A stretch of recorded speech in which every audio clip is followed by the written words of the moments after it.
On a surface level, Final Fantasy VII Rebirth is a mostly faithful adaptation of the original 1997 video game, pumped full of new life through narrative embellishments and some controversial divergences. While I think most would agree it's unfair to fully judge the complete story when the trilogy has yet to reach its conclusion, there's a lot of subtext in Rebirth that shines a fairly bright light on the thematic depths the writers are exploring here. When we look beneath the surface, we start to realize that the narrative themes of the story have undergone a massive reconfiguring, done not with the desire to change what was already so powerful, but to explore them more thoroughly, and to provide an extra layer of metaphysicality, metatextuality, and even possibly a cathartic sense of closure to the entire Final Fantasy VII saga. Throughout this video, I will dive deep into what I believe was the creative intent behind these changes, and I hope you join me on this journey. The video is a re-edited supercut of 3 of my Rebirth analysis videos, appended with new information, and adjusted to deliver its collective thesis in the cleanest and most factual way possible.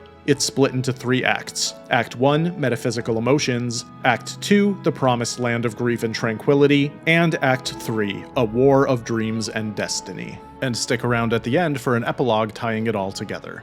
And if you've already watched the 3 videos that comprise most of this supercut's runtime, I've provided timestamps in the description to take you directly to the most notable new content. And now that that's out of the way, let's dive in. When the boundaries of fate are breached, new worlds are born.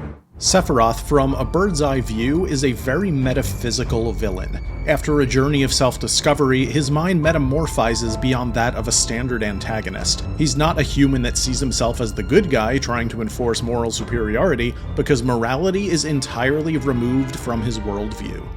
Behold, the true nature of reality.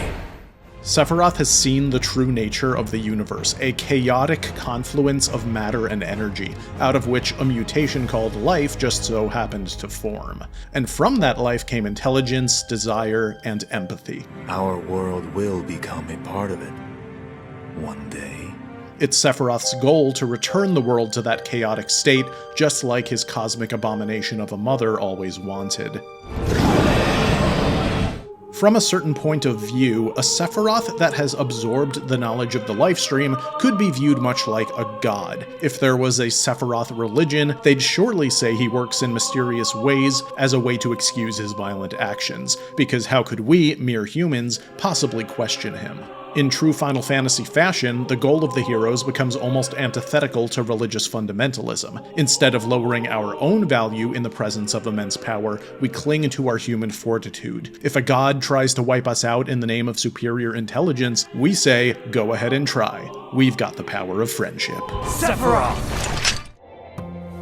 When contemplating remaking the story of Final Fantasy VII, you might think that embellishing on this metaphysical aspect to Sephiroth would be high on the priority list, rather than leaving it to the subtext. And while Remake and Rebirth certainly do jack up the metaphysicality of the story, it's not done in a way that I think any of us expected. Rather than giving us a peek behind the curtain of Sephiroth's ethereal mind, it's the overarching storytelling that has been injected with a substantial dose of the metaphysical. At the end of Final Fantasy VII Remake, the rug was kind of pulled out from under us. The big twist was that we weren't actually playing a true remake of the original story, we were playing a self-aware remix of sorts, and one that was possibly going to introduce multiple timelines, multiverses, and even time travel to the mix. This gave us the gift of the unknown journey. We no longer knew what was coming next, which was both exciting and scary. We spent the next 4 years speculating and wondering, all while crossing our fingers that these hypothetical divergences and additions would not undermine the soul of one of our favorite stories, but possibly amplify it. Having now played Final Fantasy VII Rebirth, a lot of my fears have been calmed. The new abstract storytelling takes a back seat for much of the game, allowing the original story's iconic moments to unfold in extravagant fashion. When the quote-unquote timeline elements are used, it's less science fiction and more metaphysical emotionality. The writers have cleverly amplified some of the game's most emotional moments in ways that it would be very challenging to do in a more traditional way. Okay, you two. Smile real big for the camera now. Now, using multiple timelines to deepen the emotional reaction to story moments is not a new concept. In particular, there's one TV show that the remake series evokes. Of course, I'm talking about Lost, a groundbreaking show for its time that, just like Remake and Rebirth, features an extremely controversial and often misunderstood ending that involves alternate timelines. Now, I am going to discuss how Lost uses alternate timelines in its final season, but that aspect of the show actually has very little impact on the main plot that takes place on the island, which I'll do my best to avoid spoiling. So, elephant in the room, most of you have probably heard, even if you haven't watched Lost, that the finale revealed that the plane crash survivors were dead the whole time. This is 100% false, which you can hear from the showrunner himself. So the things that were going on the island were happening in the actual world? Yes. You're real. Everything that's ever happened to you is real. Lost's formula initially relied on splitting its storytelling between the modern day and flashbacks, usually focused on a single character each episode. Later, they switched it up with flash forwards, and then in the final season, they introduced what were referred to by the writers as flash sideways. These were scenes set in an alternate timeline where the plane never crashed, so the fan theories at the time were all about whether the timeline was reset, or if they'd merge it in the finale, etc. We are to bear witness to the reunion of worlds. What was revealed in the finale was that the Sideways world was a post-death experience that all the characters on the show went through whenever they each happened to die, whether that was during the show or after. Everyone dies sometime, kiddo. Some of them before you, some long after you. During this experience, they'd grapple with unresolved drama from their lives, relive their most emotional moments, and prepare to leave it all behind. Just like the life stream in Final Fantasy VII, it's a reflection of memories, bending and dancing until they coalesce into a beautiful representation of the human experience. FF7 Rebirth is playing with an idea very similar to Lost's Sideways world. In Cosmo Canyon, there's an NPC who says she believes her deceased parents currently exist on a plane of reality inside the lifestream, made up of a combination of their memories, hopes, and dreams. Because spiritual energy can't tell the difference between real memories and memories of dreams. I think the alternate worlds in Rebirth were shown align very closely with this description, removing emphasis from terms like timeline that we've been so hung up on over the years. Connecting this and the lifestream in general to Lost even further, Season 6 introduces a spiritual energy made of golden light, often portrayed alongside water. We're told that a little bit of this light is inside all life, and upon death, we return to it. If we read between the lines, we can understand that the Flash Sideways world takes place within this connected spiritual energy.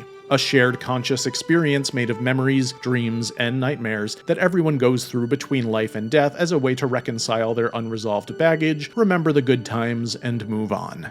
Later on in this video, we'll dive deeper into what these dreamscapes mean for Rebirth and its sequel. Since the remake trilogy has had the benefit of being able to plan their 3-game story from the beginning, without TV networks forcing them to kill time for years, I think the spiritual post-death narrative element may wind up being more well-received than Lost's was, which I think was more about making the most out of the corner they've written themselves into than anything else. In a way, the Sideways world from Lost was a cheap trick. The show had, in many viewers' opinions, gone off the rails over the years, partially due to network demands and production complications. Ending the show with an emphasis on a controlled, alternate world allowed the writers to end the show tied up in whatever bow they wanted. Instead of focusing on the complicated island story, we could be made to reflect on the nostalgia of early seasons, the character moments, the music, the feels. This narrative mechanism is like a very effective band-aid, at least if you experience it in the way the writers intended, which sadly for Lost, many didn't. I believe the actual intention here is to give us the emotional closure that we'd expect after over half a decade of dramatic buildup. Could that payoff have come from a more straightforward story instead? Sure, but when it comes to stories that already have a strong focus on metaphysical concepts such as spirituality versus empiricism, religion, consciousness, etc., I think it's thematically relevant to let those ideas coat the narrative's most cathartic moments in an extra layer of emotion and intellectuality. I think it's especially smart to add these ideas into a retelling of a story that we all know very well. These alternate worlds are full of hope, or more cynically, wishful thinking.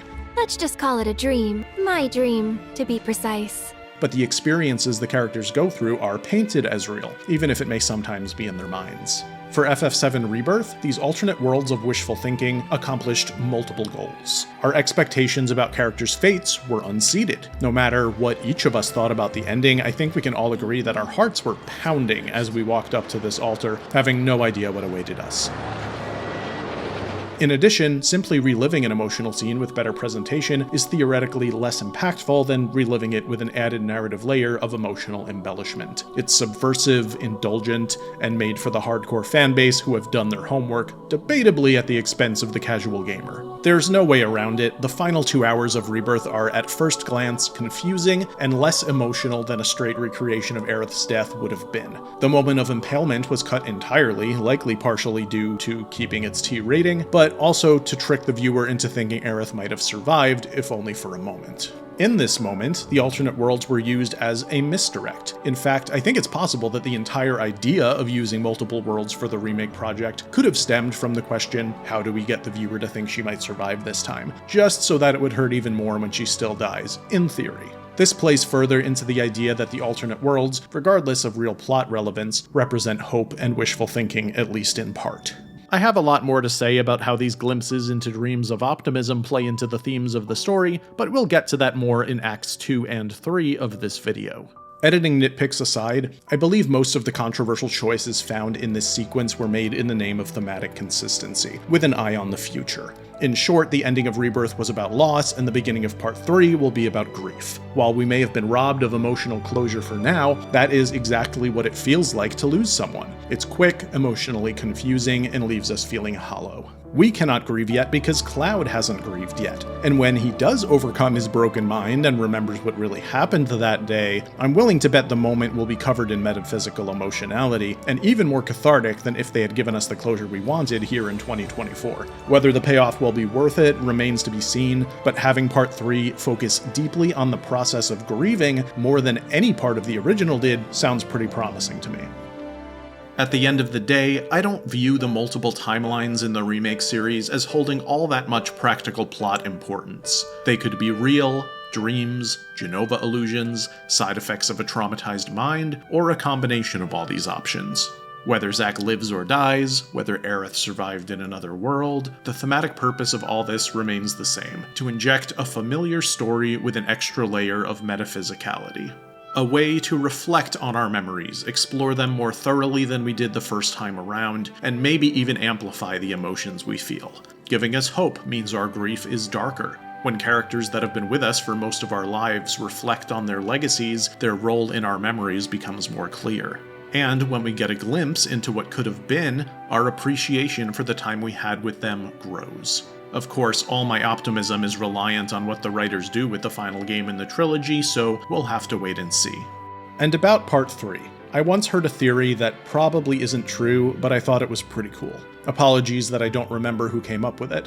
It's speculated that the entire remake project is a livestream experience Cloud goes through at the moment he dies, sometime after the events of the FF7 series. Basically, exactly what the Sideways world in Lost was. And you may think that the whole "it was a dream" twist is never satisfying for obvious reasons, and normally I'd agree, but what makes me love the idea of them going in such a metaphysical direction with this is that this is a remake. Cloud experiencing memories of what really happened to him and his friends plays directly into what the livestream is. It's a collection of consciousness, human or otherwise. It's love, it's peace, fear, despair, nostalgia, and hope. It's a reflection of our dreams. It's the most unadulterated antithesis to what Sephiroth stands for. In a universe of chaos, dreams are what drive the human spirit. Whether it's Cloud's death dream or not, to focus on the metaphysical battle of meaning versus nothingness, to me, encapsulates the essence of Final Fantasy VII and Final Fantasy as a whole, from the grandest of perspectives. The remake project is the swan song for the devs who poured nearly their entire lives into these characters, who now say goodnight to their illustrious careers. And it's for us, the fans whose childhoods have shrunk into specks in the rearview mirror, to remember and to let go. To remember and to let go.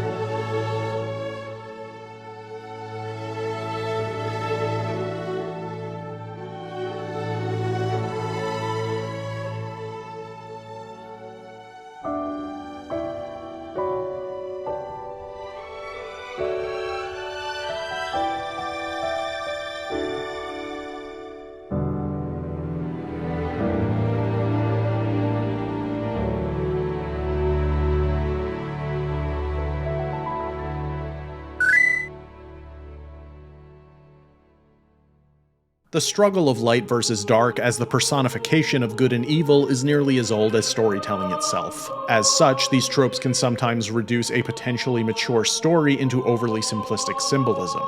Two players, two sides. One is light, one is dark.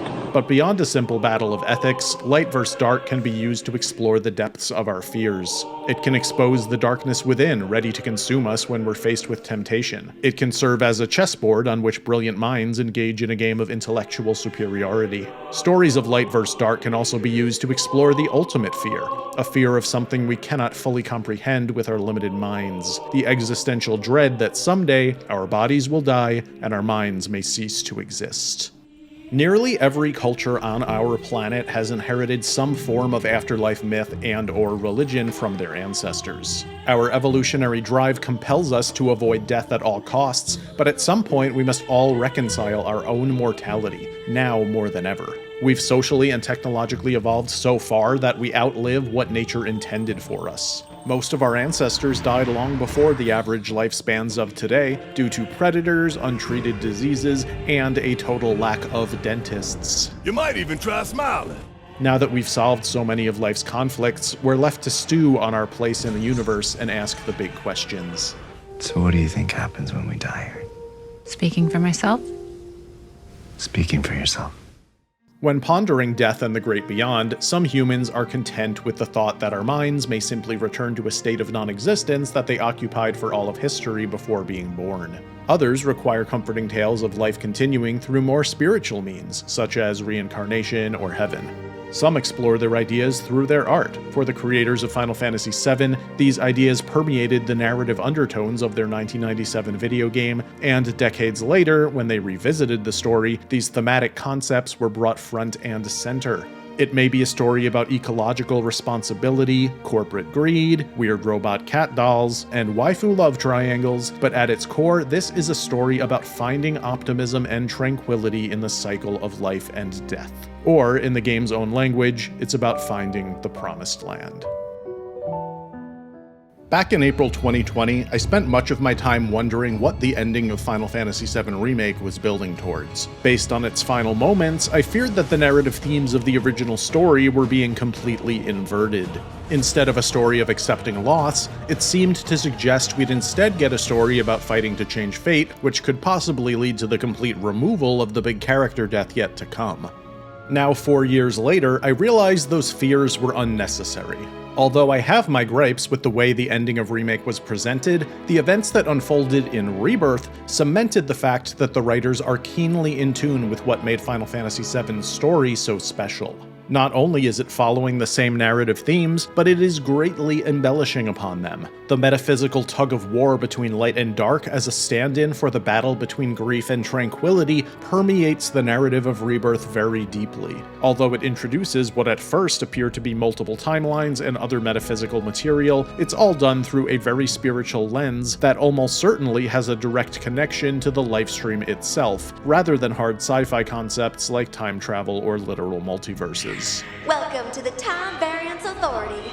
In fact, the way these elements are used are so spiritual that I speculate they may serve the ultimate purpose to tie directly into the ideas of the Promised Land that will be further delved into during Part 3.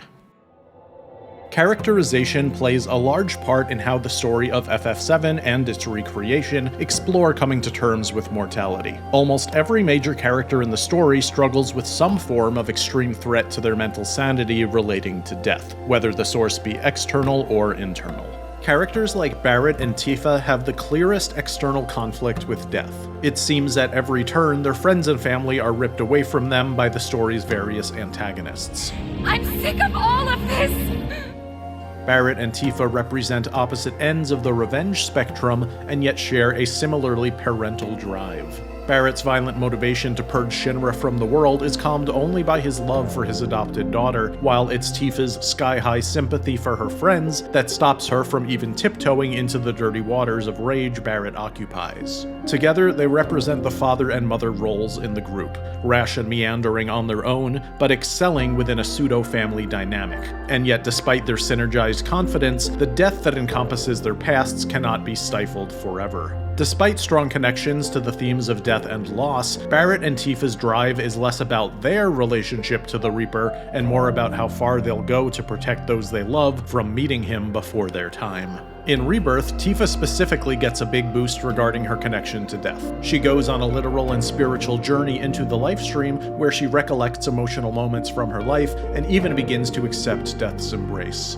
Our expectations are played with in this scene too, causing us to question whether Tifa could end up being the martyr of the remake series instead of Aerith, especially with how this sequence was shown in trailers.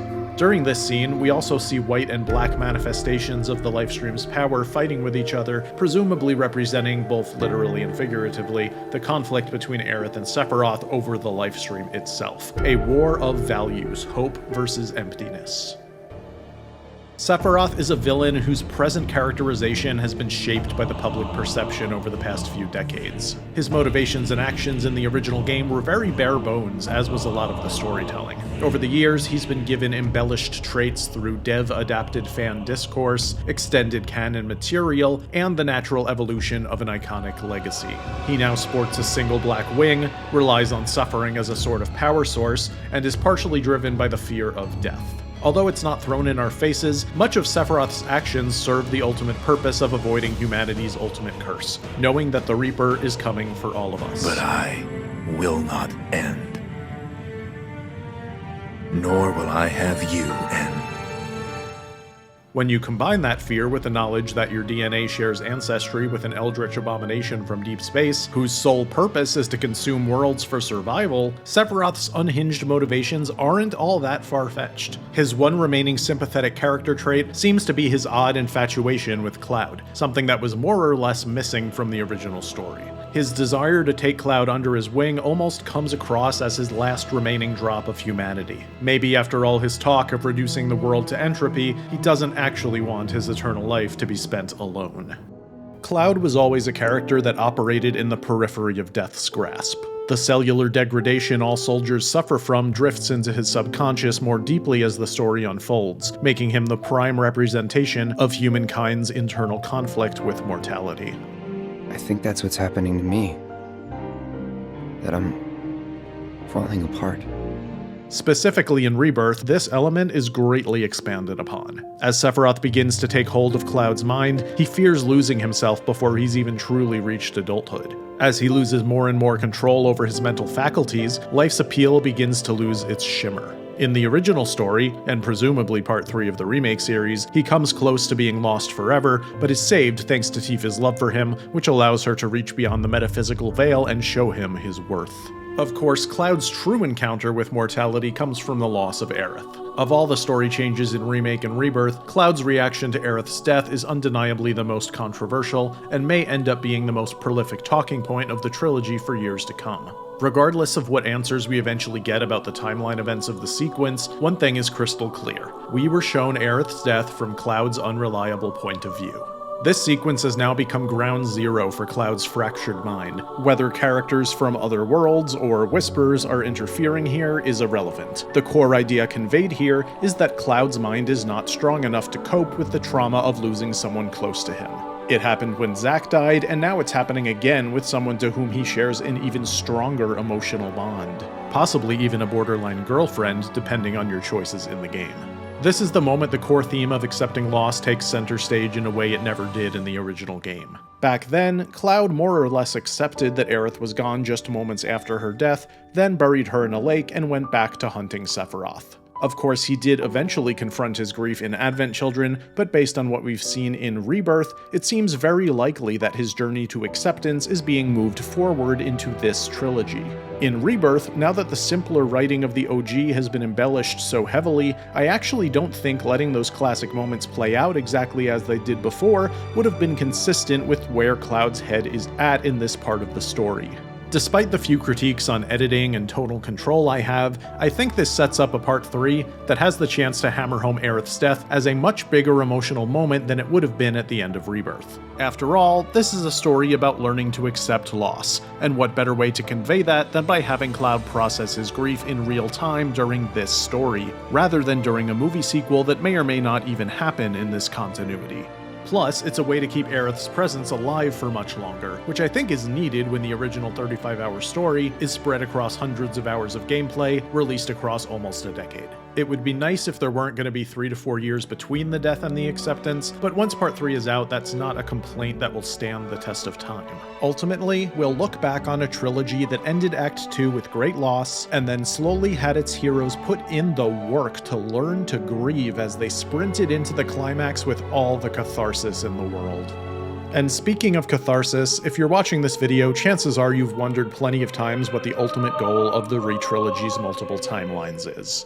There's of course been plenty of online discourse about whether these timelines are multiverses, dreams, livestream experiences, or something else. And considering Sephiroth called them worlds and Aerith called one of them a dream, it's understandable that we'd be a little confused. I'm not here to set the record straight on what the timelines actually are in practicality, but what I would like to do is point out some consistencies I've noticed in how these sequences have been presented and how they tie into the themes of death and pessimism, life and optimism, and the Promised Land. Aerith's role in the remake series has possibly been spiritually deepened more than anyone else. Of course, she was always the last living Cetra holding a connection to the planet no human ever could. After her premature death at the hand of Sephiroth, she mostly faded into memory, though she was ultimately responsible for saving the planet from the lifestream after her death. This event was a bit vague and left much up to interpretation. In the re-trilogy, the foreshadowing of Aerith's death is extremely prominent. Multiple times throughout, characters make reference to her impending doom and how Cloud needs to save her. But whatever happens, you can't fall in love with me. It's so self-aware that I think it's fair to say the overall story of the remake project is a story about Final Fantasy VII almost as much as it's about accepting loss or environmentalism. From a macro scale, Aerith's new role transcends space and time. In Remake, she at the very least had some very strong premonitions about her fate, and then in Rebirth, lost most of that knowledge. It's heavily implied that certain appearances of Aerith in Rebirth are an omnipresent version of her, somehow detached from the current reality, fighting for the survival of her friends who will outlive her, and the survival of the planet. In Remake's finale, Omni-Aerith, as Maximilian Dood has dubbed her, somehow purified Sephiroth's portal, which is shown in close conjunction with the first appearance of the world where Zack survives, a clear symbol for optimism. But as we see in Rebirth, Zack's world is far from an embodiment of light or hope. In this world, everyone in Sector 5 seems to have accepted that the world is ending. This knowledge fills them with depression, dread, and profound meaninglessness. This is so messed up. All of it. Zack, ever the optimist, fights against this interlude of death and nihilism, seemingly succeeding, though we'll have to wait for Part 3 to see how his story pans out. In stark contrast to Zack's world, the final chapter of Rebirth sees Aerith somehow pull Cloud into a world where everything is how we wish it could be. The world is ending here too, and the citizens of Sector 5 have accepted their fate, but in a way that frees them to seek joy and pleasure in the brief moments they have left. Let's just call it a dream. My dream, to be precise. This interlude of life and optimism gives us a glimpse into what could have been, if only life wasn't so cruel. Cloud and Aerith go on one last date. Cloud smiles a few times, and at long last we see these two being truly happy together, even if it's only wishful thinking. After Aerith's final moments of peace and joy come to an end, she says goodbye to Cloud, knowing full well what fate awaits her. The sequence is one of the most emotionally impactful and gut-wrenching scenes of the story, partially due to the incredible score of the entire dream sequence, which reminded me so much of that one track from Toy Story 3. So long, partner. To me, these two interludes, the world of nihilism and the world of optimism, represent the two states our minds may occupy when we contemplate leaving the world of the living behind. And this isn't an idea new to Final Fantasy VII, as it holds an extremely close connection to the philosophies of the Promised Land. In the original FF7, the Promised Land played a fairly minor role, a lot of which was found in the subtext and left up to interpretation. The Promised Land was first explained as an actual location on the planet, bountiful with Mako. Shinra sought to find this place and build their Neo Midgar on its soil, but as it turned out, the Promised Land wasn't a real place at all. In the OG, if you talk to Elder Hargo in Cosmo Canyon, he tells you his personal interpretation of the Promised Land. He says that it's the burial ground of the Cetra, though considering the inaccurate nature of the original translation, I wouldn't be surprised if the intention of these words is less literal and more spiritual. He continues to describe the Promised Land as a place of extreme happiness that is found when someone escapes their fate and finds peace. He then ends by saying that he doesn't know if it's true. I interpret his ideas like so. Those closely connected to the planet may find eternal tranquility if they find inner peace. A dream state of sorts, an interlude of optimism between life and nothingness where evil is absent and a warm light surrounds them. Whether literal or figurative is unclear. It also begs the question, if a Cetra doesn't find peace, will they find the Promised Land at all? Or will their experience in death be a much darker one? In Rebirth, there's another NPC in Cosmo Canyon that shares a spiritual theory. This time, it's about the life stream as it relates to life, hopes, and dreams. And over the course of my studies, I stumbled across a fascinating theory. It addressed the issue of what the life stream is, arguing that spiritual energy is actually a manifestation of our knowledge and memories. Like I said, it's a fascinating theory, but it's incomplete. What about our hopes and dreams? We remember those, don't we? So what if spiritual energy doesn't distinguish between our real, lived memories and the unrealized desires buried deep in our hearts? What if coming into contact with that energy allowed us to peer through the looking glass, so to speak? Then, just like Elder Hargo, she says that she doesn't know if it's true, but looks forward to learning the truth someday. She never mentions the Promised Land specifically, but I think the correlation here is extremely clear. She's describing a hypothetical spiritual experience where our memories, fears, hopes, and dreams become as real to our minds as our lives were. A place where what we dreamed is what we live. A place to remember and to let go. And she says all this within the context of contemplating a post-death experience. So, I don't know about you, but I'm feeling extremely confident that the alternate worlds we've been shown take place after death. And since the Promised Land is basically a post-death experience taking place inside the life stream, I think you see where I'm going with this. I'm not saying all these sequences are literally glimpses into the Promised Land, but the thematic correlation is undeniably strong. Also, if the life stream is made of memories and dreams, could this mean that these worlds of wishful thinking are the dreams of characters we know? Perhaps we've seen Aerith dream of a world without pain, or Zack dream of a world without sacrifice. Maybe we've even seen a glimpse into Cloud's dream of a world without loss. When examining the multiple timelines presented in Rebirth, it's hard to fully parse what exactly is happening in every moment. But I can say one thing with confidence. The purpose of these metaphysical sequences is far more spiritual than anything found in Marvel movies, Back to the Future, or any other prominent story involving timelines or time travel. In the world of Final Fantasy VII, the life stream has always been portrayed as a collection of memories, eternally bending with the ebb and flow of life. Even materia are simply memories and knowledge condensed into crystal. The multiple timelines, interludes, dreams, etc. that are presented in Remake and Rebirth, whether literal in some way or not, are clearly part of the life stream. And when you consider how the portrayal of Zack and Aerith's respective interludes operate within the philosophical confines of the Promised Land, as explained by multiple Cosmo Canyon NPCs across 3 decades of game development, I think it's a solid bet that this is all building up to a powerfully spiritual climax at the end of Part 3, unlike anything experienced in the original. A thematic way of tying up decades of storytelling into an amalgamation of nostalgia and catharsis. I believe in its final moments, the third entry in the trilogy is likely to leave us contemplating the finality of death, without forcing any unambiguous spiritual philosophies on us. Just like it was in 1997, the story of Final Fantasy VII is an exploration of coping with mortality, as told by humans who have all grappled with the shadow of death. Light versus dark, life versus death, optimism versus nihilism. It's a tale as old as time because despite all the innovation in humanity's history, we still don't understand what it really means to perceive reality. And as a result of that, we still don't know what it really means to return to the planet. Maybe we just turn off. Maybe we wake up and take off our VR headsets. Maybe we live the lives of every life that has ever been before being reborn as a god with unlimited knowledge.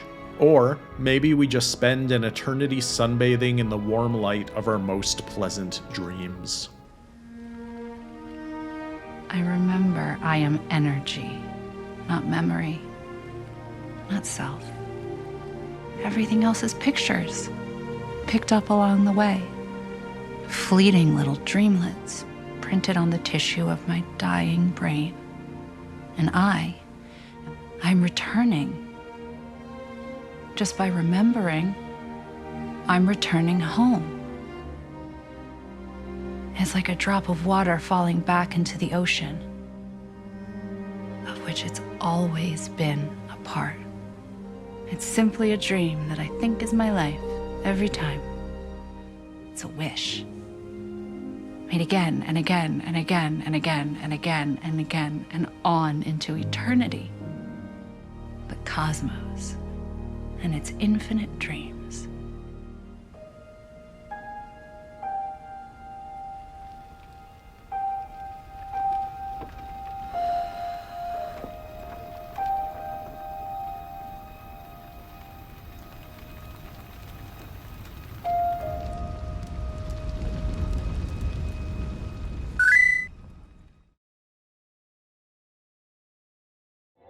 When discussing the metaphysical dreamscapes and mysteries of Final Fantasy VII Rebirth's ending, it's easy to view things in a vacuum. Lost in a sea of exciting new questions, we can forget that the event that kicked off this entire niche community of predictions and appreciation was a plot beat about destiny. Like capital D? Destiny? At first glance, the focus on these narrative themes appeared to be a divergence from the themes of the original FF7. When we ask ourselves what the 1997 story was really about, our minds are likely to think of environmentalism, loss, the cycle of life and death, and coping with mortality. Loss, chief among them. Among these narrative themes, I don't think fighting fate comes to mind for many of us, at least not in an obvious way. The inclusion of these in FF7 Remake therefore came as a surprise and was interpreted by many as a small red flag, suggesting that the final two games in the remake project might not stick as close to the original game's soul as we had hoped. What made it more concerning was the connection between these themes and recent stories from the Final Fantasy creators, which didn't hit as hard for fans as intended. We live to make the impossible possible. That is our focus! Although I personally enjoy the storytelling of games like Final Fantasy XIII, I can understand why including tropey themes like fate and destiny in a remake of a game with such a mature and subtle approach to its concepts can be worrisome. Call it what you will, fate, destiny. A horse. Upon further inspection, though, I think there's a lot more connective tissue between the narrative of Final Fantasy VII and Fighting Fate than you might think, implying that the remake project is simply embellishing upon a sturdy foundation.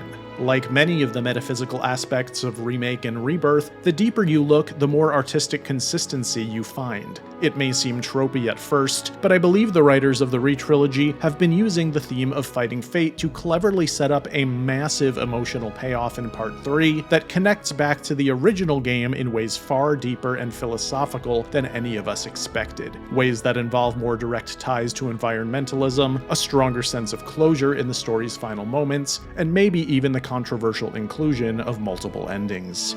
But the future, even if it has been written, can be changed.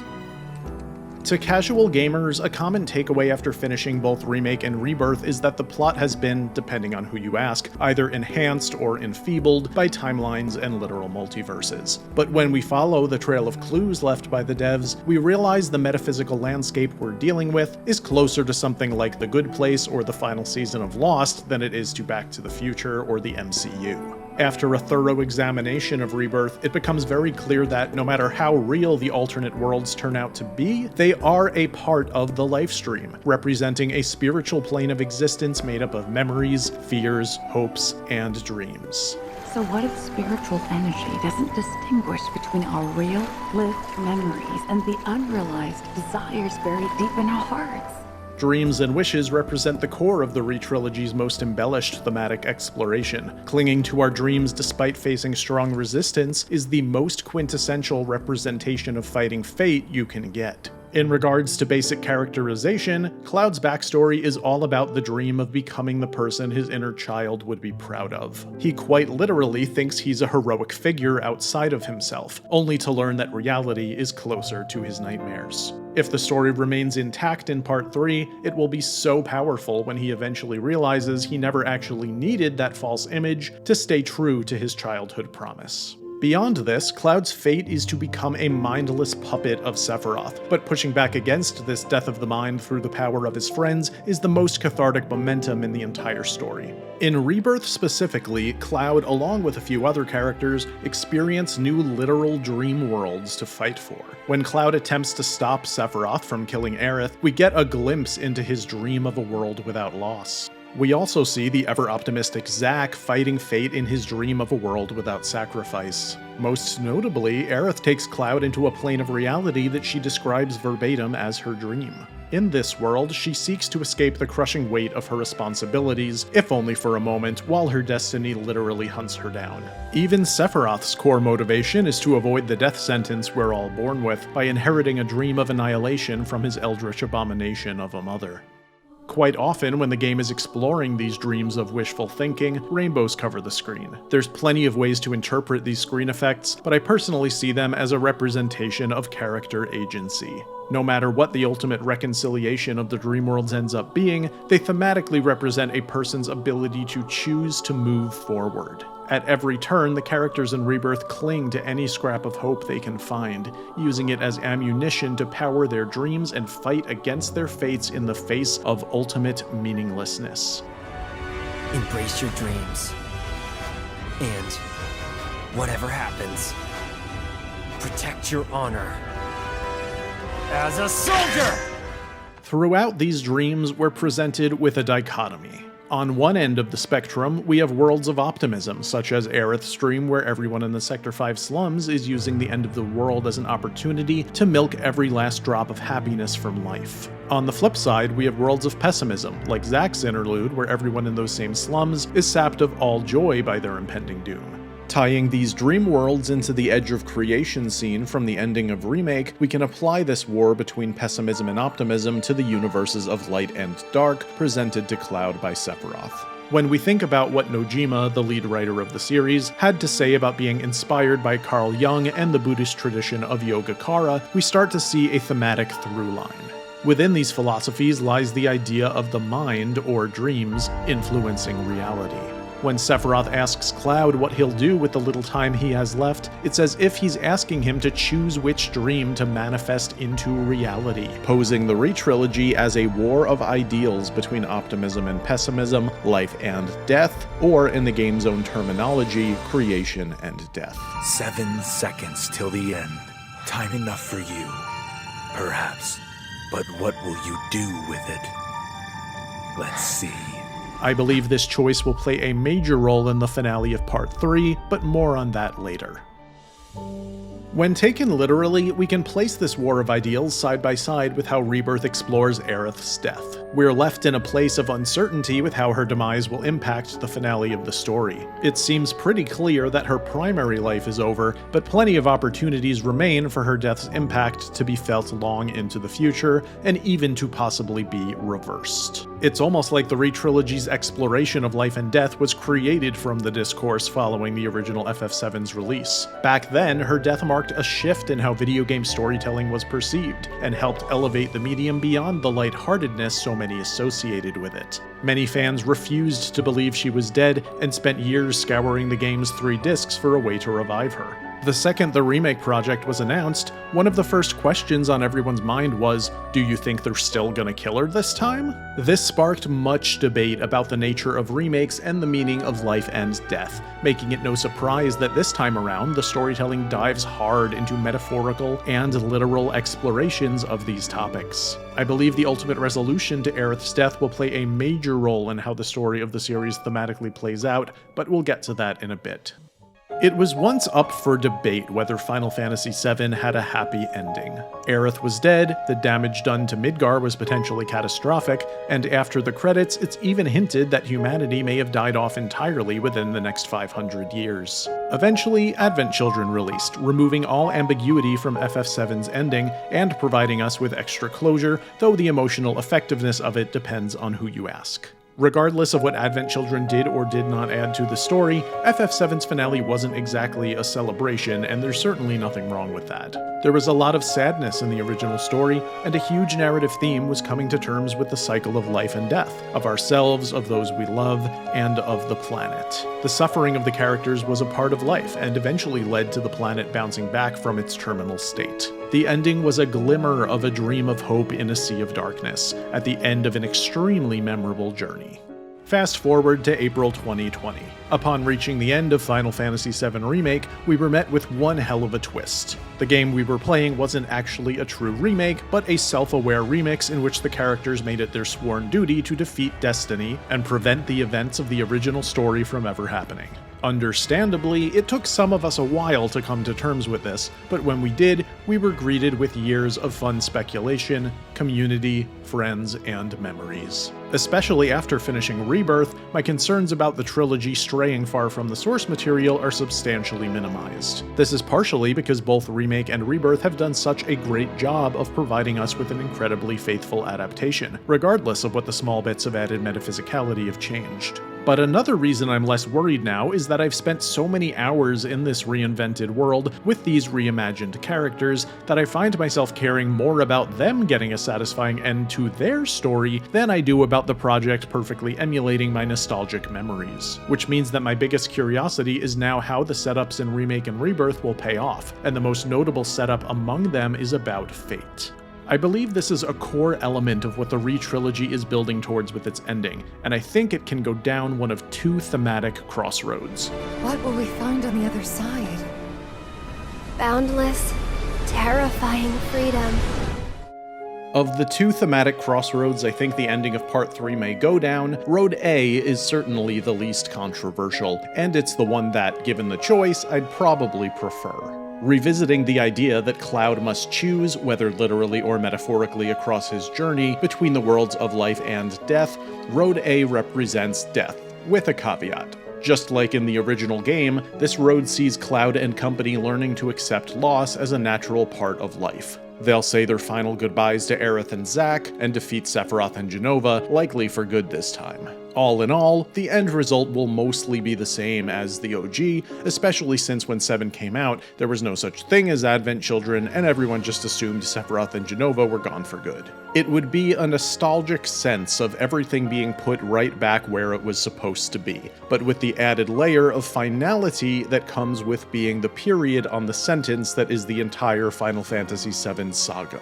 And assuming this is the end of the story, or at least of the primary conflict, I think we're gonna get a bigger send-off than simply defeating the bad guys. I would bet money that we're gonna get an epilogue of sorts. Building off the metaphysical dreams of Rebirth, I can see a scene in which, after defeating Sephiroth, Cloud falls into the Lifestream or some cosmic goop, and wakes up in the church, and Aerith's spirit is there. Just like in the series finale of Lost, she tells him that he died, but not in the fight against Sephiroth. He died much later after living a full and happy life. We then either watch or play a montage of Cloud's life after the Re-Trilogy, hanging out with Tifa and Denzel, and whatever other wish fulfillment you can dream of. When he's done remembering, Aerith tells him that everyone is waiting.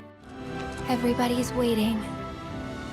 Cloud and Aerith then join with Zack, Tifa, Barrett, and everyone else. They embrace and walk into the Promised Land together. Of course, maybe they wouldn't do any of this overall idea exactly because of just how close it is to Lost, but I'm just saying the ingredients have all been laid out for this to happen. Regardless, I think this would be a beautiful final moment with these characters, leaving us to contemplate the finality of death from a hopeful vantage point. No, the journey doesn't end here. Death is just another path.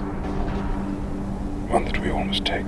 This overall approach to the ending also leaves room for it to be revealed that all of the re-trilogy was a lifestream dream Cloud goes through in his final moment of death at some point in the future. A representation of all of our memories and nostalgia of the original game, brought to life for one last beautiful goodbye. I don't think this is actually what they're doing, but I'd be down with it. Of course it's happening inside your head, Harry. Why should that mean that it's not real? Over the past 4 years, whenever anyone brought up the possibility of Aerith surviving Rebirth or this trilogy, I would scoff. At the time, the only reason I could imagine for having her survive would be shock value or to shake things up, neither of which seemed like good excuses to veer away from the absolutely classic source material. But that was then, and this is now. Taking into account all that I've experienced through Remake and Rebirth, and having countless conversations about the games with people like Schrodinger's Baby Seal, Sleep Easy, and Subtext, I think there is actually a very valid argument for why an ending where Aerith lives would be thematically appropriate, and maybe even more relevant to the themes of environmentalism and promoting life than any other potential outcome.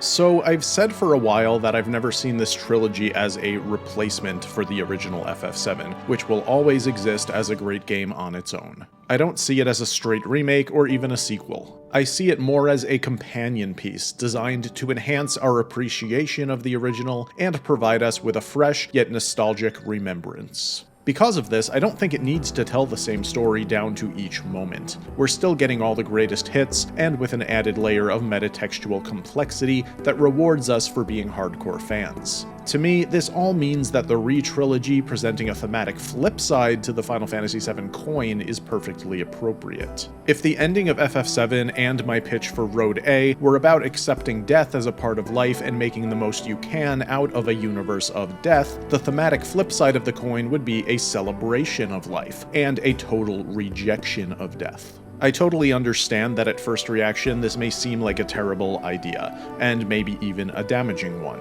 It's true that death is a part of life, and refusing to accept that could directly go against everything Cloud's journey stands for. But on the other hand, think about how thematically relevant a lot of this could be if executed properly. The very concept of environmentalism is to defy fate and reject death. The planet in FF7, as well as our own planet, are on a collision course with destruction. To save the planet, we must fight for life against all odds. We must ignore the fact that everyone dies as an excuse to do nothing. This idea reminds me of the film Godzilla Minus One. In it, they set you up to expect a ton of death, but the catharsis they end up delivering is the opposite. It's a kaiju movie, but it's also a war movie. In a landscape filled to the brim with death, the message they leave you with is, maybe it's time for a little life. Wouldn't it be valiant to try to resurrect someone whose death meant the literal end to the entire Cetra species?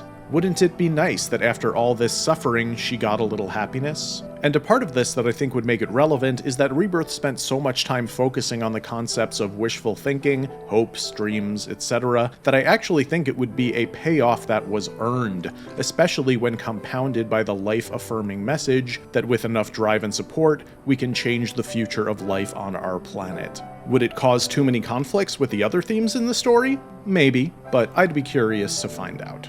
Of course, however Part 3 ships, it's likely not going to overtly follow either of these predictions, but thematically, I think it will land somewhere in between them. But there is one other option here, and that's the complicated topic that is multiple endings. I normally am not a big fan of multiple endings. I'm left struggling to decide if the one I end up getting is canon, and beating myself up if I messed up at one crucial moment and ended up with an objectively worse one. And then there's the insanity of games forcing you to beat them multiple times or to do tedious tasks in order to get the quote-unquote true ending. Both Final Fantasy X-2 and Sea of Stars really ground my gears in regards to this. What even is the point if the only ending most players get isn't even real? Despite this, the possibility of the third FF7 remake game having multiple endings actually doesn't bother me that much. For one, I kind of think it's the natural next step for the Affinity system. Instead of a garden resolution scene or a gold saucer date, your relationships to those in your party, to the world, and maybe even to your own ideals could play into the game's finale very organically. But beyond this, there's a very specific reason I might hypothetically be okay with it, and that reason ties into just how metaphysical the storytelling in the remake series is. I don't know about you, but on my first playthroughs I got Tifa for the remake garden scene and Aerith for the Rebirth Gold Saucer date. But when I watch the alternate versions of those scenes, I don't feel like any one scene is the true canon moment for me. You'd think it would be the scenes I got on my first playthrough, but that's not how my mind sees it. They all feel real, and they all feel important. I can't imagine Remake without the hug Tifa and Cloud share, which I view as Cloud's moment of change in his Remake arc. On the flip side, Aerith's scene has some very relevant plot and lore importance. Likewise, in Rebirth, every date scene is great, relevant, and I have no true version in my mind. If the third game offered multiple endings, depending on the execution, I don't think I'd be mad. I'd watch them all, I'd appreciate them all, and they'd all be equally canon to me. Because to me, the Re-Trilogy at its core is the manifestation of our Final Fantasy VII dreams. Even if we forego the multiple endings idea and the embellished theme of fighting for life, I think we can all agree on one thing. The Remake Trilogy is building towards a cathartic, fate-defying finale, the likes of which we've almost never seen in this medium before. It will be the return of the king of video games, a final chapter filled to the brim with payoffs to the previous 8 years of setups. Some of these moments will be enhanced interpretations of the original story, but some will be entirely new. So much of the thematic focus in the story is now on memories, dreams, wishful thinking, and the mind. Even if the main world isn't a dream experience like the others we've seen, the thematic relevance still permeates the entire story. Sleep and dream the sweetest dreams. Yet with each fond remembrance, we knew perhaps it was no more than wishful thinking. The Remake project doesn't even try to detach itself from comparisons to the original game. It rather exists alongside it, representing our own childhood memories, bending and dancing like the live stream itself. It's a celebration of remembrance, where everything is just like we remember from 1997. A place where our memories, both old and new, can merge, and maybe even our deepest wishes can be granted. Despite the many embellishments in Rebirth, when we look at it from a bird's eye view, the thematic core remains unchanged. The sub-themes of grief, destiny, and mortality are all encompassed within FF7's original theme of life. Not life as a general banner for the human experience, but rather the kind of life we don't really have a perfect word for. The closest one I can think of in English would be life force, the shared energy coursing through all life on the planet, and in the case of Final Fantasy VII, the planet itself. This life force exists in opposition to staggeringly dire odds. Our universe is a place of death, and yet life on our planet flourishes. Its inevitable destiny is to return to the lifeless space that stretches into infinity in every direction. Against this death sentence, life fights for its right to flourish. When I think on these themes, I find myself contemplating the climax of Remake, in which we fight and defeat the Harbinger of Fate, unlocking the limitless potential of the unrestricted human spirit. I sometimes get confused when trying to reconcile this sequence with the dreamscapes of Rebirth, especially after we all spent the past 4 years discussing timelines and multiverses, only to realize later that that was not the most accurate terminology. I'll leave it to other creators to fully break down the narrative plot beats involved here, but I do have one thought that ties this sequence into the dreams of Rebirth. Even if just in a vague, poetic way, I view defeating the Harbinger of Fate as a symbol of freeing human agency from the bounds of oppression. If it ends up being the case that there's only one real world, and the rest are spiritual experiences made of dreams and memories, it's almost like the Harbinger's practical and thematic purpose was to restrict the power of human will. Much like in Final Fantasy XVI and other entries in the series, human will is portrayed as the ultimate power, with which we can accomplish anything. Though the power of friendship trope may be viewed as a bit of a joke at this point, it's really just the apex of human will compounding upon itself, so that it may achieve goals an individual never could, including but not limited to saving a doomed planet. With the Harbinger of Fate defeated, the limitless power of dreams, agency, and will has been unlocked. Aerith and Sephiroth are free to engage in a war for the planet's soul. Aerith fights to manifest her dream into reality to save everyone she loves. Sephiroth fights for his existential nightmare of reality compression, possibly as a twisted way of trying to save all life. Cloud and the party sprint through conflict after conflict to restore peace and health to the planet and themselves. With this limitless potential unlocked, we truly have no idea what to expect in the remainder of this unknown journey. There may have been moments in the series so far that seem to rob us of the simpler and sometimes even more emotional storytelling of the original, but I encourage you to remember that this story is not finished. Opinions aside, there is nothing inherently wrong with delaying emotional closure until the third act of a story, even if its original form offered a more contained exploration of grief within a single sequence. Based on the unprecedented depths of thematic context the writers have injected into the story, I think we owe it to them to give them the benefit of the doubt to see where their dream is heading. I, for one, can't wait to discover what awaits at Journey's End. Goodbye. Life passing me by, not thinking how the years have flown until I met you.